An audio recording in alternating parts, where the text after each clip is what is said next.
questions. Thank you. Thank you for your testimony. Dr. Longhurst, you're recognized for 5 minutes for your opening statement. Good morning, and thank you, Chairs Rogers and Guthrie, Ranking Members Pallone and Eshoo, and members of the subcommittee for the opportunity to speak with you today about our experience at UC San Diego Health using machine learning and AI models to improve healthcare delivery. My name is Chris Longhurst. I'm a practicing pediatrician, and I have the privilege of serving as the Chief Medical Officer, Chief Digital Officer, and Associate Dean at UC San Diego Health. At our institution, we've been carefully evaluating and implementing machine learning models to enhance quality and safety for over 5 years, and we believe our experience can be helpful as the committee considers the implications of healthcare AI. As a leader at the intersection of care delivery and technology, it has been disappointing to see so little progress in patient safety over the last 2 decades, with a recent study from Boston suggesting that 1 in 4 patients admitted to the hospital continue to experience an adverse event, many of which are preventable. Healthcare organizations are complex socio-technical systems, and these new AI tools may be the key to finally bending the patient safety curve in a better direction. One instructive example of our use of this technology at UCSD arose early in the pandemic. Because Marine Corps Air Station Miramar served as one of the first 2 sites for evacuation of Wuhan expatriates, we hospitalized some of the first COVID patients in the country back in February 2020. This early experience led us to broadly deploy an imaging AI tool, which helped to identify COVID pneumonia on chest x-rays. Remember, this is months before widespread testing became available. We published the results of our outcomes evaluation, which showed that this tool impacted clinical decision-making for 1 in 5 patients in our emergency department over the course of the summer of 2020. However, after processing over 60,000 chest x-rays, we turned the tool off at the end of 2020 because it was no longer useful to our clinicians when testing became ubiquitous, which demonstrates the importance of ongoing monitoring to ensure that AI tools continue to be both safe and effective. The study was recently cited in a review of all research about COVID and AI, which found our publication was one of just 4 out of over 9,000 which actually demonstrated an impact on clinical outcomes. This demonstrates another key point, which is the huge gap between the creation of algorithms and the actual implementation and measurement to benefit patients, what we refer to as the AI hype cycle. A second instructive example comes from our use of AI to support earlier identification and treatment of a blood infection called sepsis. UC San Diego has chosen to develop a local model using local data, and we even trained it to tell our users, "I don't know," when predictive confidence was low. This was implemented with significant clinical process redesign, such as notifying a central team and not just the frontline clinicians. The results have been associated with a decreased risk of death among patients with sepsis in our emergency department. And this case study highlights the importance of not only creating these algorithms, but ensuring the algorithms are transparent in their predictions to generate trust, and doing the hard work then of integrating these into clinical workflows where they can impact meaningful outcomes and care quality. A final example is our recent use of generative AI to help our busy clinicians answer patient messages, which have reached unprecedented levels with the rise in virtual care. UC San Diego authors published a study earlier this year showing generative AI could draft high-quality and empathetic responses to patient questions, perhaps even higher quality than some physician responses. On the tail of these results, UCSD became one of the first sites in the nation to implement generative AI to help our clinicians respond to patient messages. But importantly, we chose to ensure full transparency with our patients by ensuring every message has an addendum disclosing that this message was automatically generated and reviewed by your doctor. These messages cannot be sent to patients without a clinician review, and our preliminary results have shown this has been well received by clinicians and patients and may save cognitive burden. This case study illustrates the importance of both transparency and keeping a human in the loop at all times. Now, from a privacy and security perspective, I want to note that in all 3 cases, no protected health information has left our HIPAA-protected environment.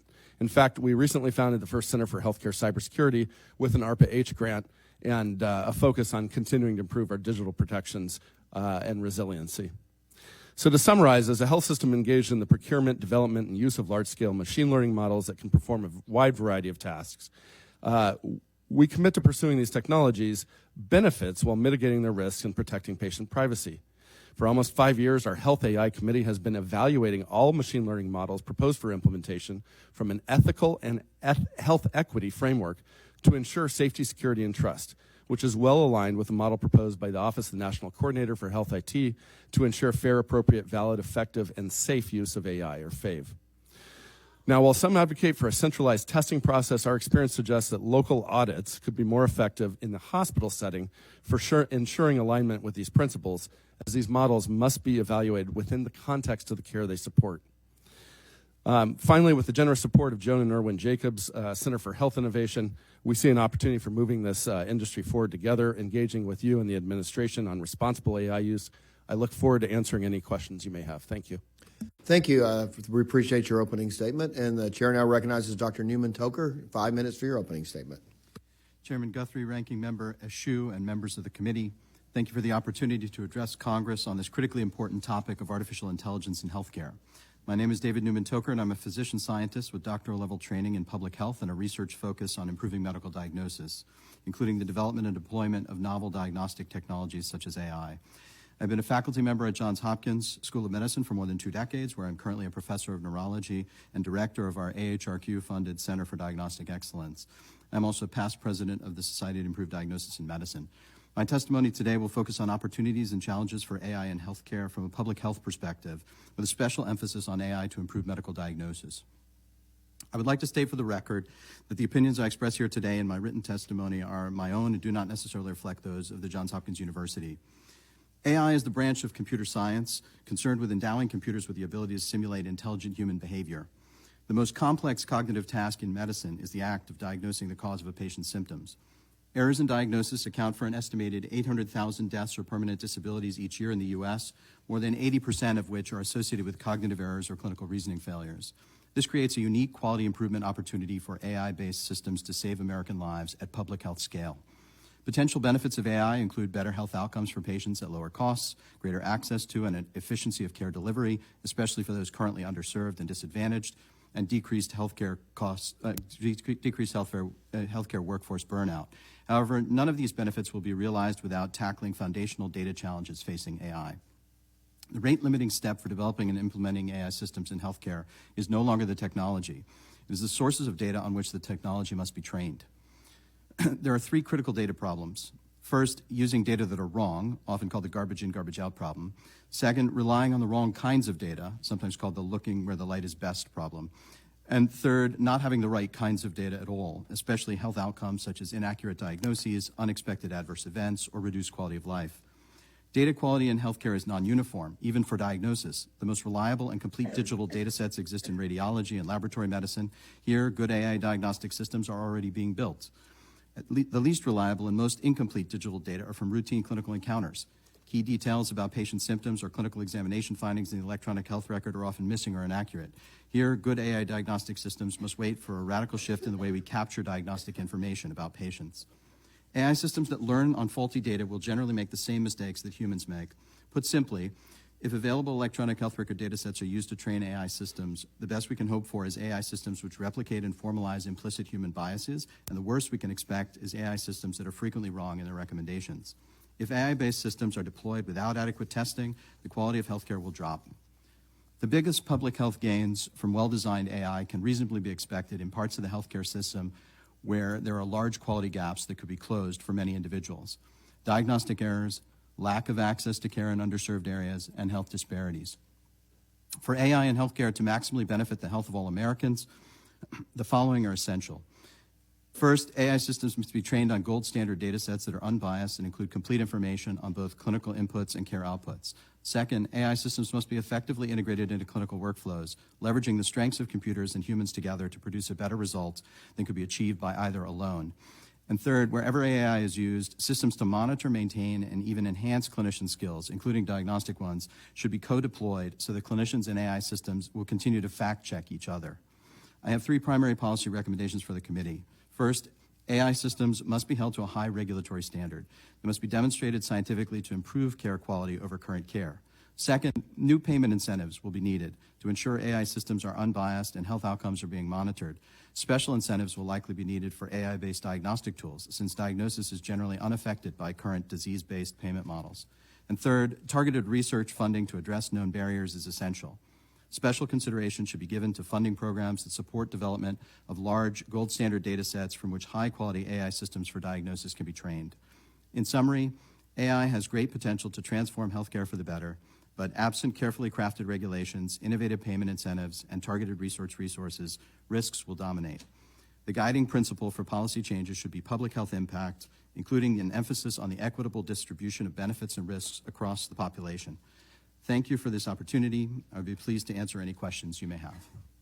Thank you. Thank you for your testimony. That concludes opening statements for all witnesses. I'll just kind of say this generically because I think Dr. Nguyen, you said this is your first trip to D.C., so I know you haven't testified before, so welcome to our nation, all of you, is that you guys have a lot of information and we have a lot of curiosity.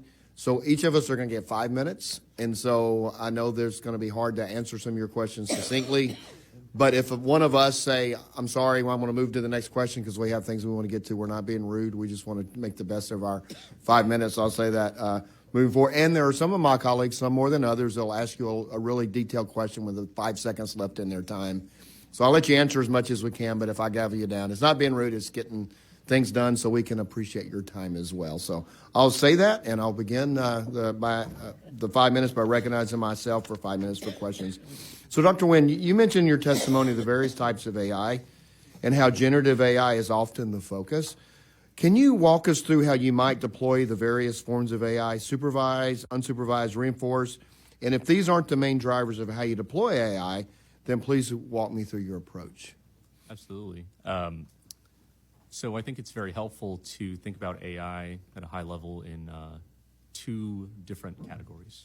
One is, I'll call it narrow AI, right? These are narrow, specialized AI tools.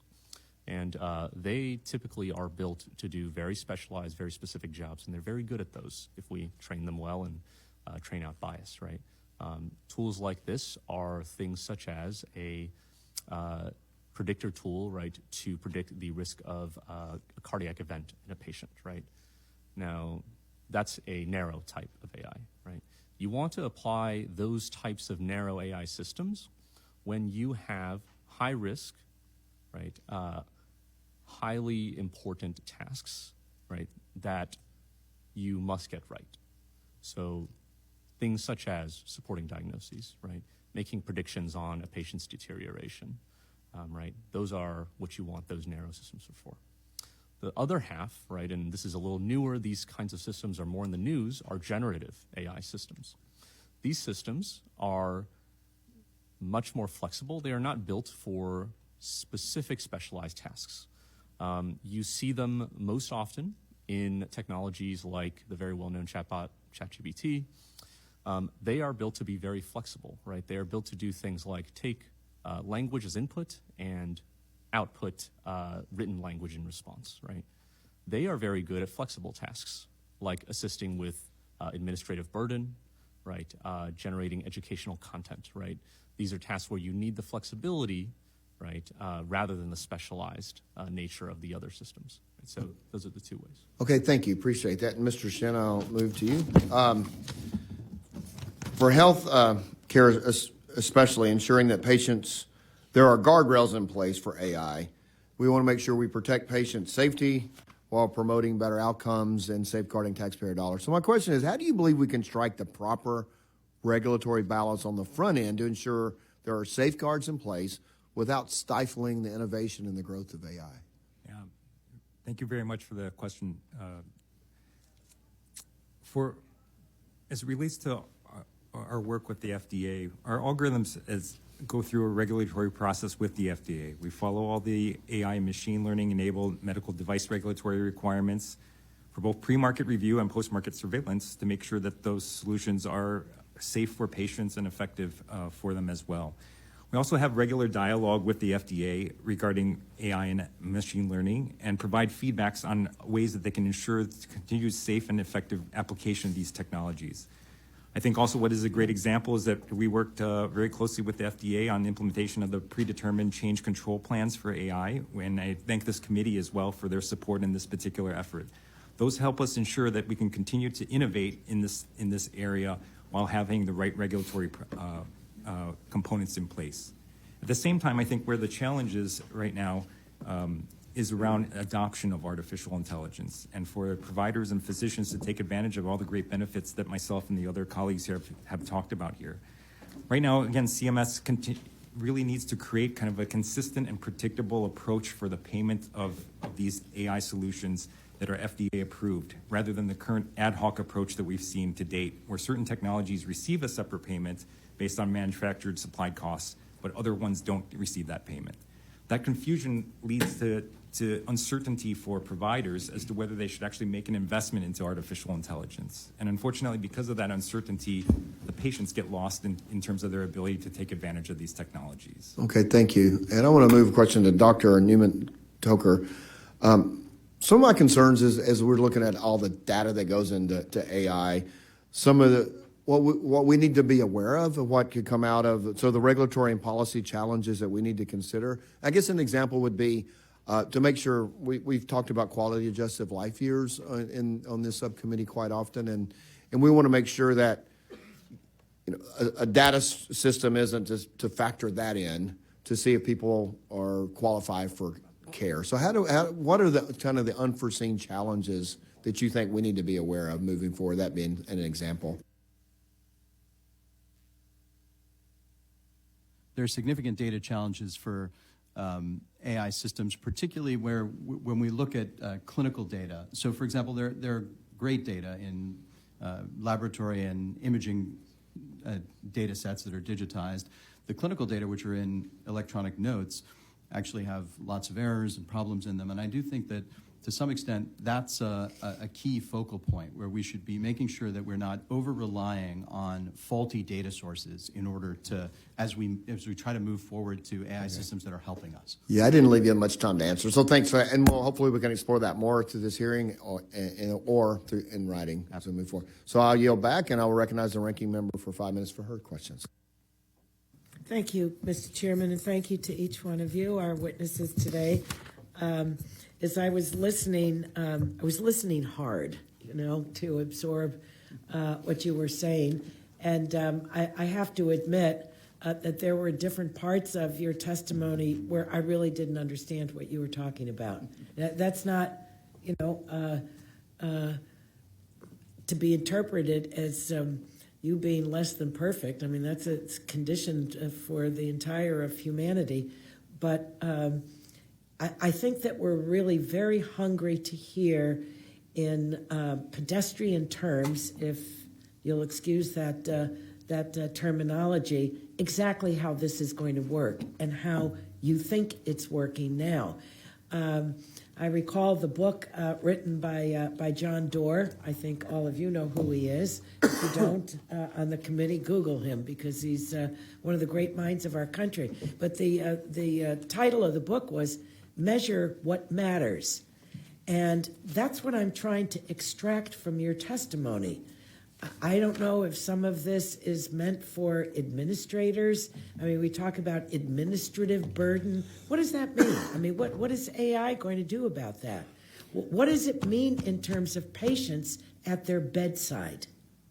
In real life, not only important information that medical specialists can have access to enlarge their understanding, as you said, Dr. Longhurst, and so wonderful that you took everything, your experience at Lucille Packard Children's Hospital to UC. They are first cousins, right? Stanford and University of California. So my questions are really more about the real practical advantages of AI. I mean, I would ask just the entire panel, if you can answer this, without any congressional statutes yet. How do you guarantee all the positives that you presented to us today?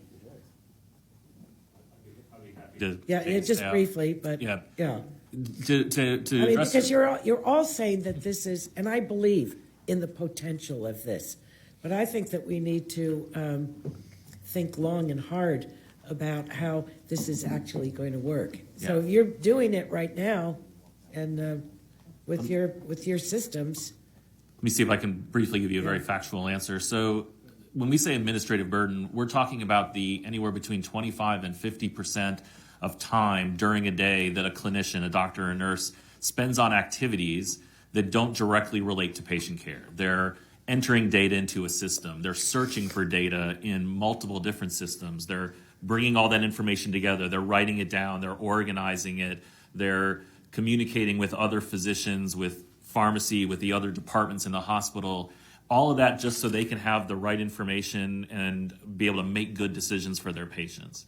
That's a space that AI, in particular large language models, is almost custom built for, where it can become an So assistant. are you using it today? Yeah. And having measured what matters, what's the outcome? Yeah. What are your doctors saying? So- Does it reduce their burdens by 50%, 20%, 5%? What are they saying? So What are they for telling you? our ER doctors, for example, that are using this to help with their documentation, yeah, they're seeing, at upwards of 20, 30% of their time returned to them so that they can focus on patients, so they can spend more time with the patient, communicating with the patient, and not having to do the documentation themselves. Mm-hmm. Anyone else? I think there's an important distinction to be made between the direct benefits of AI to patient health and the sort of indirect benefits. What we've been discussing is sort of the indirect benefits Indirect, of right. having additional time with, less time for clinicians spent on unnecessary tasks and more time spent on the task at hand of taking care of the patient. I think the future of AI that we want to look towards is one where AI is actually helping improve health for patients directly through, for example, the prevention of medical errors. Absolutely. By improving the accuracy of diagnoses and improving the accuracy of the application of correct treatments, avoiding adverse events from mistakes made in the delivery of healthcare. And I think those are the kinds of things that you're getting at when you talk about measures that matter. We want to improve patient health through Is AI. it happening now? I would say that it's not happening at that level as yet, but it's a place where we need to focus our attention. Well, you all are going to get my specific other questions that I had planned to ask, but went right off script. So thank you for your testimony today and for the expertise that you're bringing to this. We need it, and I hope that you would all weigh in some way, shape, or form about the CREATE Act. I'd like to know where you are on that. I think it's important for us to pass it. Thank you again.